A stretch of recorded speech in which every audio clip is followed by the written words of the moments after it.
আজ থেকে প্রায় ২৫০ বছর পূর্বে যখন এই বাংলা, বিহার, উড়িষ্যা অর্থাৎ বঙ্গভঙ্গের আগে যে নবাবরা পুরো বাংলা পরিচালনা করতেন, তাদের সকলেরই বাসস্থান ছিল এই কুষ্টিয়া জেলা, তৎকালীন যার নাম ছিল নদিয়া বা মুর্শিদাবাদ।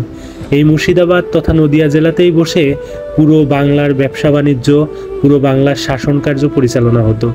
এই কুষ্টিয়া জেলাতেই তৈরি হয়েছিল এই পুরো উপমহাদেশের প্রথম মসলিন কাপড়ের মিল, যেটা মোহিনী মিল নামে পরিচিত।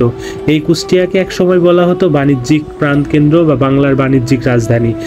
তৎকালীন সময়ে কুষ্টিয়াতে যে সকল মানুষ সারা বিশ্বের বুকে কুষ্টিয়া তথা বাংলাদেশের বা বাংলা ভাষাভাষীর নাম উজ্জ্বল করেছিল, তাদের মধ্যে একজন জাস্টিস রাধা বিনোদ পাল, যিনি এই জাপানকে, আজকের যে জাপান, এই জাপানটাকে রক্ষা করেছিলেন।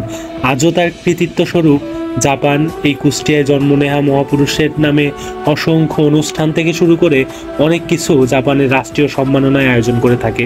আজও যে বাংলাদেশের অবকাঠামোগত উন্নয়নে জাপানের অংশীদার, সব কিছুই এই মহান মানুষটির জন্য। জাপানের প্রধানমন্ত্রী বলে গিয়েছিলেন, যতদিন জাপান আছে ততদিন বাংলাদেশের মানুষ না খেয়ে থাকবে না। এই জাপানের যে অকৃত্রিম বন্ধুত্ব, সেটা কুষ্টিয়ায় জন্ম নেয় এই মহাপুরুষের জন্যই। আমরা যার ইতিহাস অনেকেই জানি না।